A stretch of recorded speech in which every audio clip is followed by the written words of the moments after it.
Alright guys, this is kind of a follow-up to a project I'd asked help for a while back about this little Titan Tiger. It is unloaded. And as I told you, my buddy gave me this gun. It was his father's gun. He recently passed away. And he wanted it fixed up a little bit. And was missing a sight. He really wasn't happy with this little bitty T90. It's kind of like a J-frame grip, you know, a little bitty small. Anyways, it's pleasant shooting 38. This is the Arminus Titan Tiger 38 special.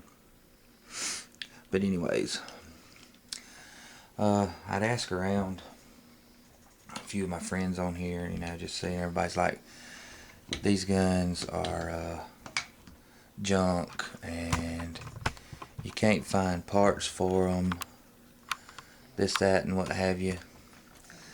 So I talked to a few of my buddies on here, and just to get their input. And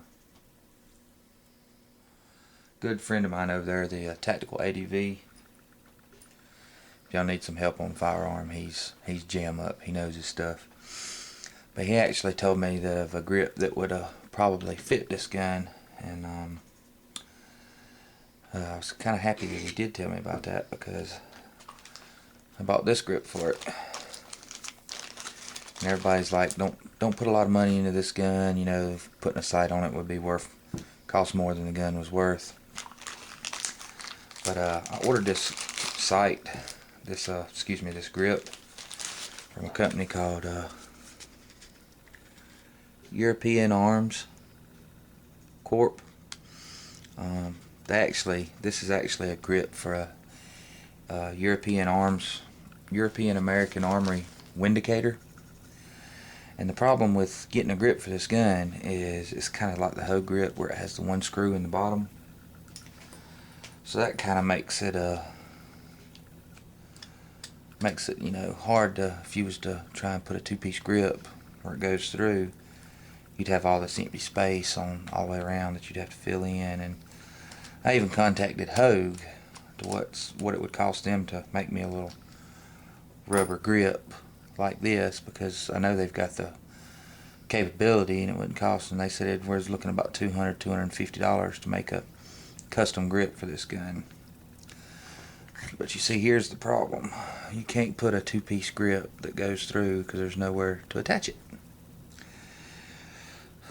But I got this one from EAA. You can go online. It's the Windicator grip. And all I had to do was take just a little bit out of this inside surface area, right in here where the trigger guard goes, where it would fit. And once you get it up in there, she's a pretty snug fit, and even came with the free replacement screw, which I thought was pretty cool. Put that on, and we got us a nice, pretty good feeling grip pistol. As you see, big difference in the grips. And this is what he was kind of going for. He likes my 686 with the cutout wood grips, but he said he wanted one in rubber, so I think we did that. So we got the grip issue straightened out, and I was kind of puzzled about the sights. I looked around various other parts, and this is one of the parts. You still can get parts for these guns, guys. Numeric, and there's a few other places that still have them, you know, and they're cheap. I mean, they're dirt cheap, because I had a buddy that actually sent me a diagram for this gun the other day, and he bought one brand new in the box for $50. So it's not a bad shooting gun. But the problem is, you can't hit nothing with no sight. And you know, I told him, I said I could, you know, just put a little screw in there and make a bead sight or something, and he didn't think he would be real happy with that. So this is what I made. I took a sight, Ruger single 6 Bisley sight, Bearcat. I think they're all about the same. I ordered it, and I paid $6 for this sight. I got it off of eBay, because usually I would have got something like this for $5 or $6 from Midway, but they were out of them. But when I put it on here, it fit really well, except for when I put it on, it hung over the end of the gun about like so. So I had to cut off this end and shape it, and I had to cut off this end and shape it. And then I got to the issue where the sight was like way up here. You know, the blade was way up here. So I had to chop the sight off, and I cut it at a little bit of an angle, and I hand shaped it. You know, just took my time with some sandpaper. And I mean, I think it turned out really, really well. I'll go ahead and put it on the gun and show you. So I got the sight, and then I got into the problem where, okay, now I got to get a screw for it. And I contacted several of my gunsmiths that I talked to most of the time, and they said, yeah, one day when we got some time, we'll look at it, but we're kind of backed up right now. So went to the hardware store to get a screw. I said, I can't really take the gun into the hardware store. So I actually found a screw that would thread into it, but it was like 6 miles too long. So don't let them say that you can't buy firearm screws in the hardware store, because you can. Because I bought one like this, and what I had to do is, yeah, it was about 5 miles too long, but I just cut it off. I took the Dremel and a cutting wheel and just zipped it off and smoothed it up. And if you see, the sight works pretty good. We've done shot this, and in fact, I got a video I need to upload of us shooting it, where I let the guy who I built this for, it's a good friend of mine that I built this for, shoot it. And now we have a pretty functional sight. I don't know if you can see that, where I ramped it up a little bit. Like I said, I hand shaped this sight, and actually, if I can get it to line up in the camera, because I am at a weird angle. Actually, I don't know if I can get that to line up. I'm sitting backwards. It works pretty good, and it's pretty accurate for a snub-nosed revolver. So I think I paid $16 or $18 for this grip,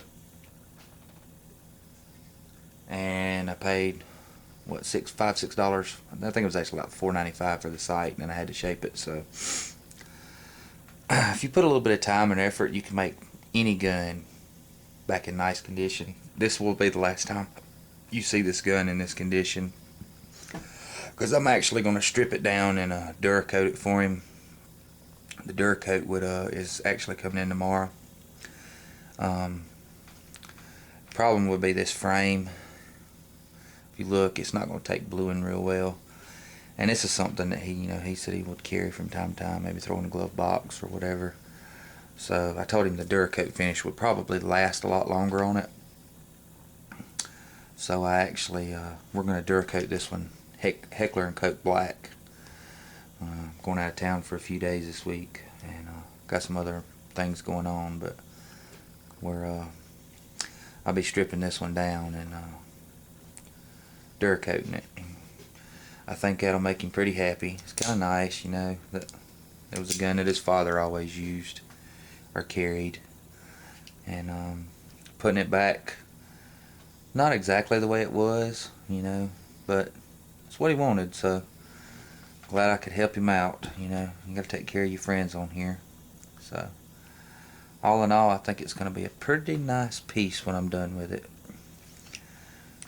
Y'all tell me what y'all think of the little Tiger that you can't find parts for, that we made some parts for. And thanks again to Tactical ADV. He's the one that gave me the idea for the grips, and my buddy over at Crazy 45 Cat, he was the one that said try a Ruger sight in there, and it actually fit perfect in the groove. I just had to, trim it down. I'll give you another little look. Looks pretty factory to me. And that's all it was a Ruger sight that I chopped down. You can see, once it's stir coated, all of it will match. It'll be a pretty nice gun for cheap. Like I said, you can find these for 50 bucks if you can find them in the pawn shops and stuff. But y'all have any questions, comments, or concerns about any of the parts that I put in this gun, just let me know.